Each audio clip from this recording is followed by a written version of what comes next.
Hey Sarah! So thank you for your video about the best 5 books you read in the last year. So I thought in response I'd just do the same thing. So without any further ado, here are, in no particular order, my top 5 books that I read in 2015. Number 1, The Bell Jar by Sylvia Plath. So The Bell Jar is a story of a bright, remarkable, rather sarcastic young woman named Esther Greenwood and her struggle with mental illness. As you might imagine, this book is kind of heavy. After reading it, I spent the next several days just lying in bed, staring at the ceiling, kind of going,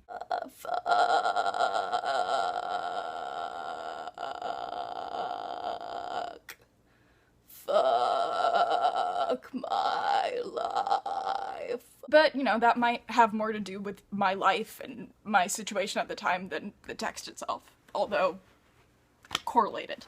But it's not all down. The book is also very funny at times, which has to do a lot with the wit of the protagonist. Esther kind of reminds me of a female Holden Caulfield. So if you're a fan of Catcher in the Rye, you will probably like this book. Also, if you are not a fan of Catcher in the Rye, you will probably like this book. It's just good. Plath has this amazing way of using metaphor that is at once very insightful, but also decidedly non-pretentious. For example, there's this one metaphor of the protagonist imagining herself as looking up at this fig tree, and each of the figs symbolizes a possible path in life that she can take. So one represents starting a family, another represents becoming an amazing editor, another represents traveling the world, another represents becoming a poet. And she's staring at this fig tree, trying to decide which fig to eat, and she just ends up starving. Which is this just amazing, beautiful metaphor. And then just a few sentences later, she's like, oh, but maybe I was just hungry. Actually, all that talk made me hungry, so I got dumplings. Number 2 is a play by Tennessee Williams, Cat on a Hot Tin Roof. It's about as many Tennessee Williams plays are a rather screwed up family. Probably the reason why I like Tennessee Williams so much is because I have kind of a screwed up family.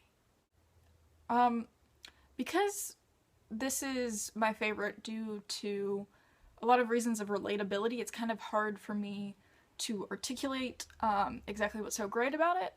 There were definitely a lot of conversations there that I was reading that I was like, ah, I have had this conversation. Number 3 is a graphic novel. It's the first volume of Neil Gaiman's The Sandman. It begins with a magician who's trying to capture Death, but something goes wrong and he accidentally captures instead Death's brother, Dream. So the story takes place throughout Dream's captivity and what effect that has on people, and then also shows Dream trying to then rebuild his life and his world. The thing that I love the most about this is that it gets you to really root for Dream. Number 4, 448 Psychosis by Sarah Kane. It's a play, but it's a very unconventional play.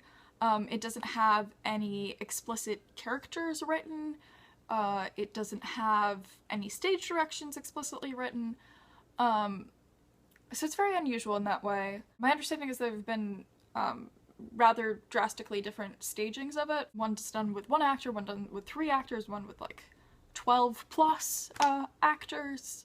It's about depression. It's sort of about the thoughts that might cycle through a person's head as they're going through a sort of depression crisis. Interestingly enough, both Sarah Kane and Sylvia Plath committed suicide shortly after writing 448 Psychosis and The Bell Jar, respectively.